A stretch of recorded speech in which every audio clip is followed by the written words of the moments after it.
심지어 경호처 직원이 우리가 이걸 막아서면 스크럼만 짜고 있어도 특수공무집행 방해가 된다. 우리는 직업도 잃게 되고 연금도 잃게 된다라고 올리니까 차장, 지금 대행을 하고 있는 지휘부께서는 이걸 내려라. 그런다 못 내린다. 그 부서장이 이야기를 하고. 그래서 강제로 이 전산팀을 시켜서 내렸다가 다시 살리고.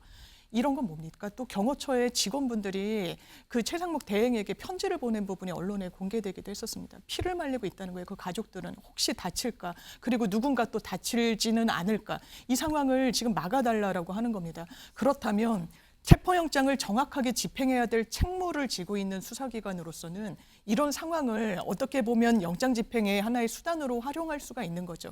그래서 강원 전략을 이야기하는 겁니다. 공수처에서 2차 집행 때는 공수처 사람은 좀 더 줄어든다고 이야기하더라고요. 언론에서 보니까. 그거는 일부러 줄이는 건지 아니면 공수처에서도 안 나가겠다라고 하는 다음에 2차 체포영장 집행에 그런 사람이 있는 건지 그건 확인되지 않아요. 하지만 아니 더 많은 사람을 가지고 대단위로 지금 집행을 하겠다고 하면서 공수처 직원이 준다는 거는 그건 굉장히 이상하지 않습니까? 오히려 더 많이 나가야지. 방해된 처벌, 협조된 선처, 공수처, 경호처의 강원 작전. 네. 그러니까 채찍, 당근 다 지금 보여주고 있는 거예요. 저항하지 말아라, 협조해라라는 걸 공개적으로 얘기를 하고 있는 건데 여기서 지금 강원 작전이라는 표현을 서울신문에 썼습니다. 그러면 장 변호사님, 이 강원 작전 얼마나 효과가 있을 것이냐? 저는 이미 경호처가 흔들리고 있다는, 내부가 사분오에 분열되고 있다는 흔적들은 많은 보도를 통해서 확인되고 있지 않습니까? 네. 심지어 경호처 직원이 우리가 이걸 막아서면 스크럼만 짜고 있어도 특수공무집행 방해가 된다. 우리는 직업도 잃게 되고 연금도 잃게 된다라고 올리니까 차장, 지금 대행을 하고 있는 지휘부께서는 이걸 내려라. 그런다 못 내린다. 그 부서장이 이야기를 하고. 그래서 강제로 이 전산팀을 시켜서 내렸다가 다시 살리고. 이런 건 뭡니까? 또 경호처의 직원분들이 그 최상목 대행에게 편지를 보낸 부분이 언론에 공개되기도 했었습니다. 피를 말리고 있다는 거예요. 그 가족들은 혹시 다칠까? 그리고 누군가 또 다칠지는 않을까? 이 상황을 지금 막아달라고 하는 겁니다. 그렇다면 체포영장을 정확하게 집행해야 될 책무를 지고 있는 수사기관으로서는 이런 상황을 어떻게 보면 영장 집행의 하나의 수단으로 활용할 수가 있는 거죠. 그래서 강원 전략을 이야기하는 겁니다. 당신들 우리를 막아서는 순간 이거는 법적으로 위법하다라는 부분을 경고를 하는 한편 하지만 협조하면 최대한 선처할 것이고 문제 삼지 않겠다. 왜냐하면 지금 대단히 강경한 지휘도부가 남았다는 거 아닙니까? 경호처 내에. 이 지휘부가 사실상 숫자가 얼마나 되는지는 모릅니다만 소수에 그칠 거라고 생각이 드는 부분이 있습니다. 그렇다면 이런 상황 속에서 언제까지 경호처 직원들을 가해자로 몰아붙일 수 있겠습니까? 거기도 이미 고심과 근심이 팽배한 상황으로 보이는데요. 그러면 이건 대단히 유효한 전략이다 이렇게 생각이 듭니다. 대단히 유효한 전략이다. 심지어 이미 경호처 내부가 조금씩 좀 무너지고 있다는 그런 시그널도 있지 않느냐라고 말씀을 하셨는데 원 변호사님, 지금 현재의 경호처가 흔들리고 있다는 점은 동의하십니까? 전혀 그렇지 않고요. 저도 아니에요? 이래저래 전원으로 많이 듣고 있는데 경호처가 가지고 있는 각오는 굉장히 단단합니다. 그리고 어떤 일이 있더라도 대통령을 경호하고 그 부분에 대해서 자기들의 책무를 다하겠다라는 입장이고요. 계속 그렇게 입장이 나오고 있고 오히려 경찰 측에 블라인드 익명 게시판 같은 데를 보면 차라리 그 우종수 국소본부장이 본인이 앞장서라. 왜 밑에 그 직원들 그렇게 시켜가지고 하려고 하느냐. 이 유혈 사태가 날 수도 있는데 그런 식의 내부에서의 분열이 오히려 경찰이나 공수처 내부에서도 일어나고 있고요. 그리고 공수처에서 2차 집행 때는 공수처 사람은 좀 더 줄어든다고 이야기하더라고요. 언론에서 보니까. 그거는 일부러 줄이는 건지 아니면 공수처에서도 안 나가겠다라고 하는 다음에 2차 체포영장 집행에 그런 사람이 있는 건지 그건 확인되지 않아요. 하지만 아니 더 많은 사람을 가지고 대단위로 지금 집행을 하겠다고 하면서 공수처 직원이 준다는 거는 그건 굉장히 이상하지 않습니까? 오히려 더 많이 나가야지. 그런 부분도 공수처 내부도 지금 여러 가지 혼란상이 있다라고 보여집니다. 그리고 핵심적인 거는 그 장비가 중요합니다. 이게 사람이 몇 명이 중요한 게 아니고 이미 경호처 같은 경우에는 각자 다 그 개인 화기로 무장을 했어요. 그 개인 화기만 있는 것뿐만이 아니고 뭐 휴대용 그 대공 로켓이나 이런 것까지 중화기도 지금 경호처가 다 들고 있는데 그게 보여지지만 않을 뿐이에요. 그런데 수사관들이 맨몸으로 가가지고 거기서 지금 집행을 한다?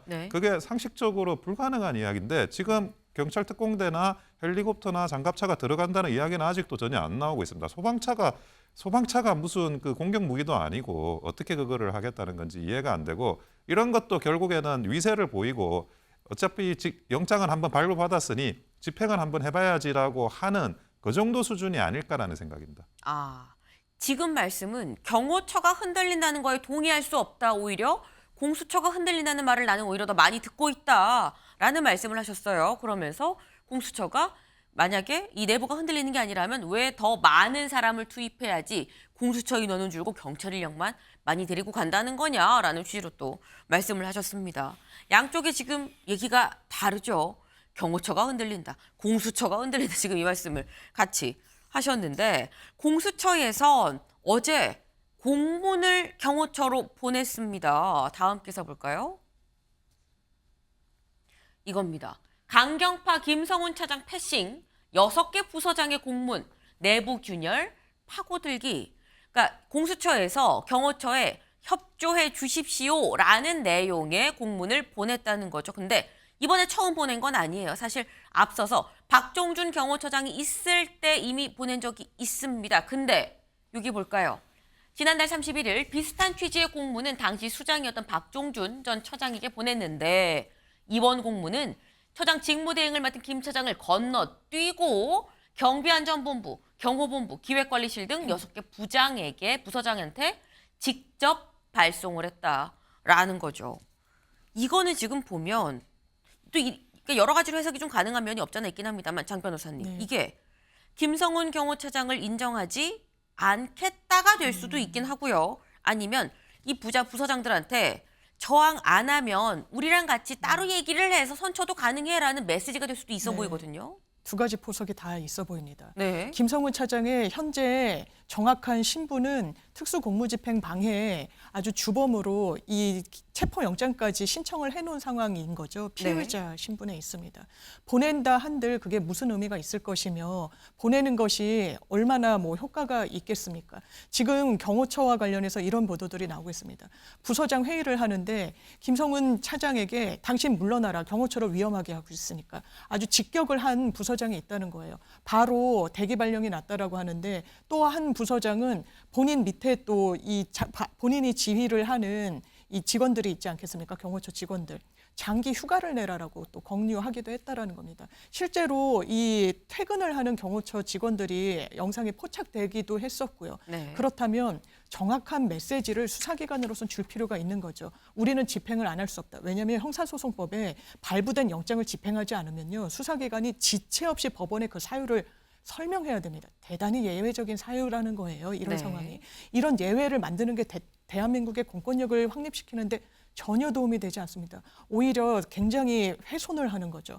그렇다면 이 집행을 할 수밖에 없고, 가장 큰 걸림돌이 경호처의 어떤 상황인데 그 부분과 관련한 균열을 파고들겠다라고 공수처 그리고 공조보는 이미 이 계획을 세운 거고, 거기에 부합하는 지금 행위들을 하고 있다, 이렇게 판단됩니다. 네.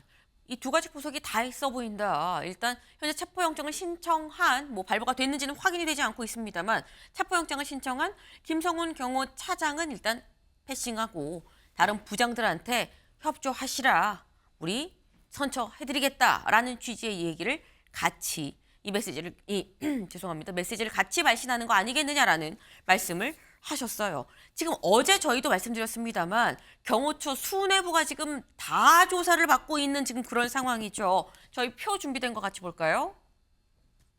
일단 박종준 이젠 전입니다. 전 처장. 처장의 자격으로 조사를 받으러 왔습니다만 조사 받으면서 사의를 표명했고 그게 수리가 됐죠. 그래서 전 처장이 됐습니다. 어제도 조사를 받았어요.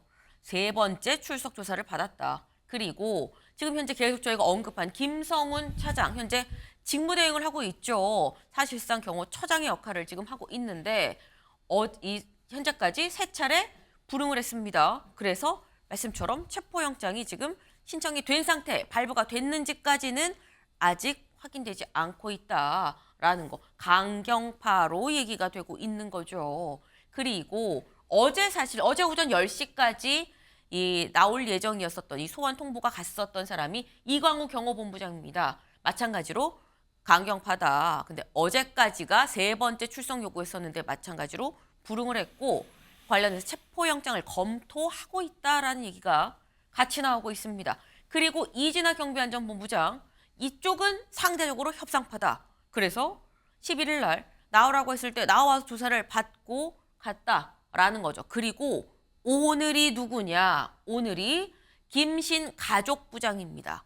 오늘 오전 10시 나오세요라고 현재 통보가 간 상황인데 가족부장이죠. 가족에 대한 근접 경호를 하는 사람입니다. 뭐 일각에서는 김건희 여사 라인이다라는 얘기도 있는 상황에서 오늘 오전 10시에 조사를 받으러 나올 것이냐라는 거죠, 원 변호사님. 제가 볼 때는 그 박종준 전 처장 네. 3번째 출석 조사 저게 제일 이상해요. 왜 그러냐면 네. 왜 3번이나 조사를 하죠? 3번이나 조사를 할 게 있나요? 박종준 전 처장이 가지고 있는 내용들이나 이런 것들이 뭐 언론에 나와 있는 대부분의 사실관계가 확정된 거 아닌가요? 근데 계속 부르고 있어요. 아주 빈번하게. 네. 근데 그 3번이나 불렀는데 저는 4번째 부르고 5번째 또 부를 것 같습니다. 왜 그러냐? 네. 지금 박종준 전 처장을 피의자라고 하는데 피의자로 부르는 게 아닌 것 같아요. 박종준 전 처장은 네. 경찰 출신이에요. 경찰 출신이고 그 전에 경호처장을 했던 분이고 그러다 네. 보니까 일종의 그 경찰과 지금 그 경호처 사이에 그런 가교 역할을 하는 게 아닌가 하는 제가 합리적인 의심이 있고요. 그리고 이 체포영장을 집행해야 될 책임이 있는 사람은 경찰이 아니에요. 네. 공수처예요. 근데 공수처가 지금 여섯 분한테 지금 공문을 보냈다는데 이것도 공문을 보내나 마나 한 걸 왜 하느냐. 나 할 만큼 하고 있다 이런 뜻이거든요. 네. 그리고 공수처장에 대해서 민주당도 아니 그 윤석열 정부에서 임명받은 공수처장이니까 이걸 제대로 안 하는 거 아니냐라는 그런 민주당의 의심이 흘러나오고 있어요. 근데 두 번째 체포영장 또 실패하게 되면 국민의힘 쪽에서는 뭐 당연히 공수처장이 위법한 체포영장을 하고 있으니까 문제라고 지적하는 거고 네. 그게 아니라 민주당 측에서도 이 공수처장이 그러면 어떤 식으로도 문제가 있다라고 생각이 들면 여야가 어쨌든 원인은 다르지만 방향은 공수처장 문제 있다로 지금 수렴될 가능성이 있어요.